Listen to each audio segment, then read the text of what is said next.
Bapak Ibu yang terkasih dalam Tuhan, kira-kira tadi yang melihat tidak apa yang saya lakukan ketika saya turun mimbar?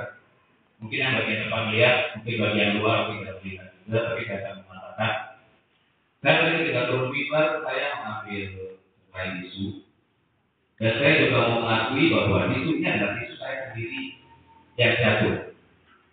Yang jatuh ketika tadi proses masuk, dan saya menjatuhkan tisu ini. Bapak Ibu yang terkasih dalam Tuhan, melalui tisu ini, kenapa tadi saya sengaja menjatuhkan tisu ini, dan mungkin Bapak Ibu melihat bahwa Bapak Ibu majelis tadi tidak mengambilnya. Itu karena ya di belakang sudah saya briefing sebelumnya. Tapi melalui tisu ini, saya ingin mengatakan bahwa bagaimana kita seringkali tahu mana yang benar, mana yang baik, mana yang seharusnya tidak dilakukan. Tetapi kita tidak berani untuk melakukan apa yang kita anggap benar dan apa yang kita anggap baik.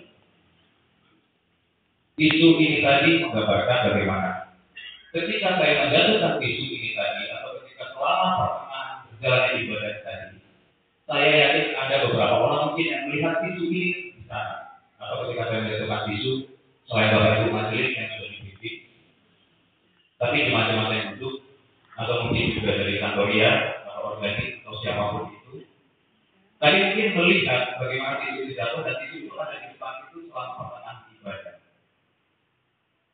Dan mungkin Bapak Ibu juga melihat bahwa itu adalah sesuatu yang salah. Mungkin ketika saya menjatuhkan itu, Bapak Ibu mungkin mengetahukan saya atau mungkin marah kepada saya dan juga kepada para majelis. Kenapa kok buang sampah sembarangan?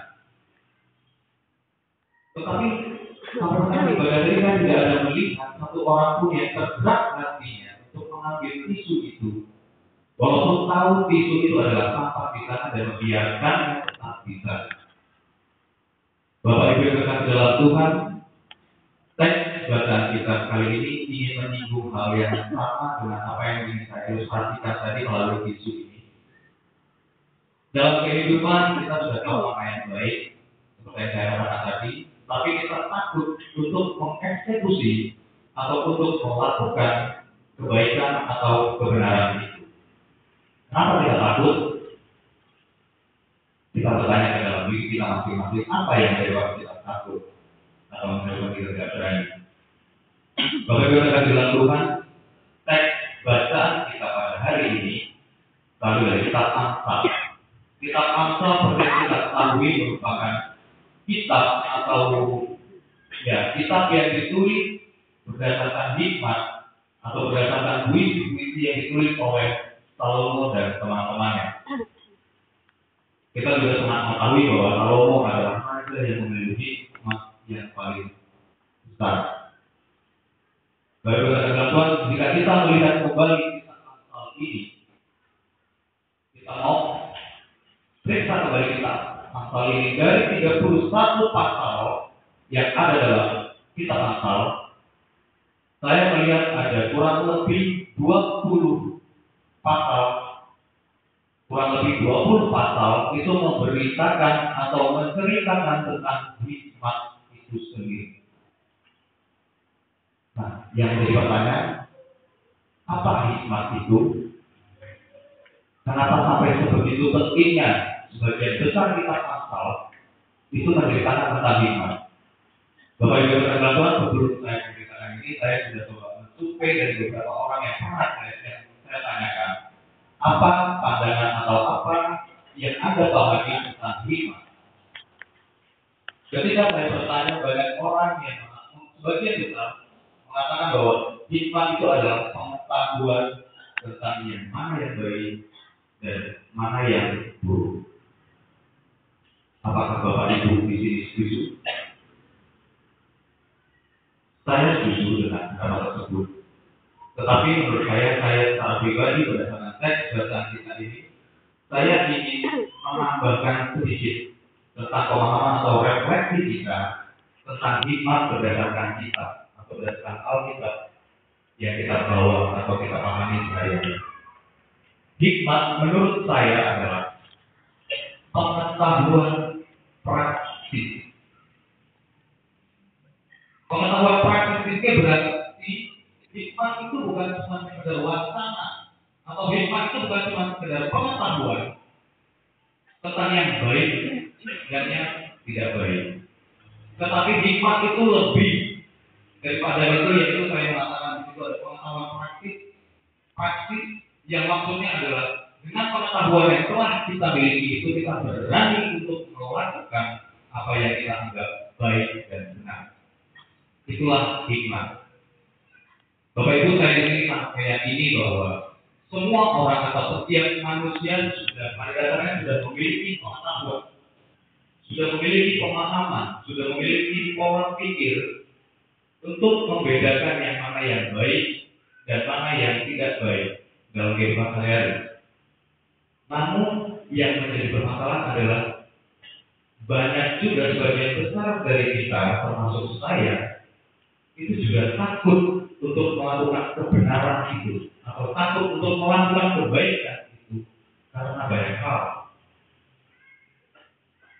Kalau itu jika kita lihat kembali dalam kitab 1 Raja-Raja pasal yang ketiga, tadi sebelumnya saya sudah menyinggung tentang Salomo. Di kitab 1 Raja-Raja pasal yang ketiga itu kita dapat melihat bagaimana Salomo ketika dinubuatkan atau ketika diteguhkan menjadi seorang raja, dia berdoa kepada Tuhan dan dia meminta hikmat. Padahal kita ketahui bahwa Salomo ketika dipilih menjadi seorang raja dia sudah tahu mana yang baik, mana yang buruk. Tetapi kenapa dia meminta hikmat? Berdasarkan itulah saya melihat bagaimana atau kenapa tadi saya sebut bahwa hikmat itu tidak hanya sekedar wacana, tidak hanya sekedar pengetahuan yang ada di anak-anak yang atau yang ada dalam hati kita, tapi hikmat itu lebih kepada tindakan yang kita lakukan dalam kegiatan kita sehari-hari yang berdasarkan pengetahuan mana yang baik dan tidak baik tadi. Bapak Ibu yang terkasih dalam Tuhan, setiap kita sudah tahu mana yang baik dan tidak baik. Tetapi yang seperti saya tanyakan tadi, tapi apakah kita sudah melakukannya dalam kehidupan kita sehari-hari? Dalam kehidupan berkeluarga misalnya, apakah kita selama ini benar-benar sudah melakukan peran, bukan kedudukan, bukan posisi kita, tetapi peran kita sebagai anggota keluarga, baik itu yang anak, baik itu yang bapak, ibu, cucu, kakek, nenek, oma, opa, opung. Apakah kita sudah melakukan peran itu? Terkadang kita hanya berfokus pada status kita sebagai ayah, dan kita merupakan peran kita dalam kehidupan, dalam pekerjaan, misalnya dalam bidang pekerjaan. Apakah kita selama ini sudah benar-benar melakukan? Kita sudah tahu mana yang tidak boleh dilakukan berdasarkan ajaran dan iman kita dalam ketika kita bekerja. Kita sudah tahu mana yang baik dan mana yang benar, dan kita bahkan jika kita mau koreksi diri kita seringkali mengkritik orang jika orang melakukan kesalahan. Tetapi yang paling miris buat saya adalah ketika kita tahu kebenaran, kita mengkritik orang, tetapi kita tidak melakukan apa-apa. Kita hanya bisa melihat, kita hanya bisa prihatin, dan kita hanya bisa mengkritik. Misalnya teman kita melakukan kecurangan dalam pekerjaannya, baik kecurangan dalam materi, keuangan, ataupun kecurangan dalam waktu. Kita tahu bahwa apa yang dilakukan itu tidak baik, tetapi kita hanya berhenti pada dia tidak baik, dia melakukan satu kesalahan dan kita diam. Yang lebih parahnya kita malah ikut-ikutan dengan alasan dia saya melakukan yang kita tidak. Yang menjadi pertanyaan apa? Hal-hal demikian mengatakan bahwa kita sudah memiliki hikmat. Refleksi saya pribadi terhadap hikmat itu sendiri, setiap orang Kristen pada dasarnya sudah diberikan hikmat oleh Allah. Hikmat tidak dapat hikmat itu tidak akan didapat oleh manusia dengan cuma-cuma, atau bukan manusiawan yang mendapatkan hikmat, atau bukan manusia yang berusaha yang pada akhirnya dia mendapatkan hikmat. Tapi hikmat itu merupakan satu karunia yang diberikan Allah kepada kita, orang yang mengaku percaya kepada Yesus Kristus. Bapak Ibu terkasih dalam Tuhan, kita lihat kembali dalam teks bahasa kita dalam Alkitab kita dapat melihat bagaimana orang yang dikatakan orang yang berhikmat atau hikmat itu sendiri bagaimana. Dalam bahasa teks kita tadi ayat yang ke-13 kita dapat melihat takut akan Tuhan ialah membenci kejahatan, aku benci kepada kesombongan, ketongkakan tingkah laku yang jahat dan mulut yang penuh tipu muslihat. Teks bacaan kita ini ingin mengatakan bahwa orang yang beriman adalah orang yang takut akan Tuhan. Kenapa saya katakan takut akan Tuhan di sini? Jelas dikatakan apa yang dikatakan di sini. Aku ini adalah hikmat yang dimaksud dalam penulis teks bacaan kita ini jika kita baca pada teks sebelumnya. Hikmat atau dia hikmat menggambarkan dirinya itu sebagai suatu tindakan, bukan hanya pengetahuan. Dan takut akan Tuhan adalah dasar daripada hikmat itu sendiri. Kita selama ini selalu tahu dalam pengakuan yang mana sulit kita mengatakan, dalam doa Bapa kami kita mengatakan bahwa kita mengakui Yesus sebagai Tuhan kita dan Dia adalah juru selamat yang menentukan keselamatan kita. Tetapi apakah kita selama ini sudah benar takut dengan Tuhan? Karena kita di sini pada saat ini kita bersama-sama duduk di sini, kita bersama-sama melakukan ibadah. Maka dari saya mengatakan bagi kita semua pada dasarnya hikmat telah diberikan oleh Tuhan. Tetapi kita ternyata masih banyak yang takut untuk melakukan hikmat itu sendiri. Banyak ketakutan, alasan-alasan yang menyebabkan kita takut. Ada yang takut karena dianggap Allah dari muka. Sekarang lagi tren-trennya kata-kata pencitraan. Dan yang lebih parah, kita tidak mau melakukan hikmat atau kita tidak mau melakukan kebenaran itu karena kita sudah apatis. Kita sudah tidak lagi percaya kepada kebenaran. Kita sudah tidak lagi mempunyai harapan. Itulah yang saya maksud dengan apatis. Di mana orang-orang apatis adalah orang-orang yang tidak lagi mempercayai kebenaran, tidak lagi mempunyai harapan. Mari kita bertanya dalam diri kita masing-masing, apakah itu yang dikatakan Tuhan dalam diri kita? Bukankah kita selalu dikatakan sebagai anak orang yang harus senantiasa menyinari dunia dalam kegelapan? Dunia kita memang sudah berantakan. Dari awalnya itu Tuhan menciptakan dunia itu dari dunia yang berantakan. Pada mulanya Allah menciptakan langit dan bumi belum berbentuk dan kosong. Hal itu menunjukkan sesuatu yang berantakan. Dan kita hadir di dunia ini, kita diciptakan Tuhan di dunia ini sebagai mitranya untuk menyebarkan cahayanya, untuk memantulkan cahayanya, dan untuk menyebarkan kasih. Dan kita menjadi gambar dan serupa yang saya maksud adalah kita menjadi mitra Allah untuk memantulkan kebenaran. Dalam perayaan pun kita mungkin sering melihat hal-hal seperti itu. Dalam bergereja, apakah kita selama ini cukup hanya memahami bahwa kita mengkritik bahwa ada program gereja yang tidak sesuai. Kenapa program ini dilakukan? Tapi kita hanya terdiam. Kita hanya bisa mengkritik dan kita tidak bisa melakukan apa-apa. Bukan tidak bisa sebenarnya, tapi tidak mau melakukan apa-apa karena kita sudah takut.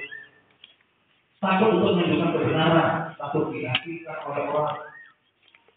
Apakah itu yang dikatakan sebagai pengikut Yesus? Yang selama ini setiap minggu seringkali kita utarakan bahwa kita mengakui bahwa orang-orang yang percaya dan takut akan Tuhan. Bapak-bapak terkasih dalam Tuhan, dalam Yakobus pasal yang ke-20, di situ jelas dikatakan bagaimana kita diminta tidak hanya sebagai pendengar firman, tetapi menjadilah pelaku firman. Karena seperti yang saya katakan tadi, karena hikmat itu adalah anugerah daripada Tuhan, adalah karunia daripada Tuhan. Kita tidak akan mendapatkannya serta-merta atau dengan percuma tanpa kita melakukan pendekatan diri kepada Tuhan. Karena Tuhan sumber hikmat itu sendiri. Tuhanlah sumber kekuatan kita. Tuhanlah sumber keberanian kita dalam kita mengatakan dalam kita melakukan kebenaran dalam kehidupan kita. Minta kekuatan dari Tuhan untuk melakukan kebenaran. Percaya kepadanya.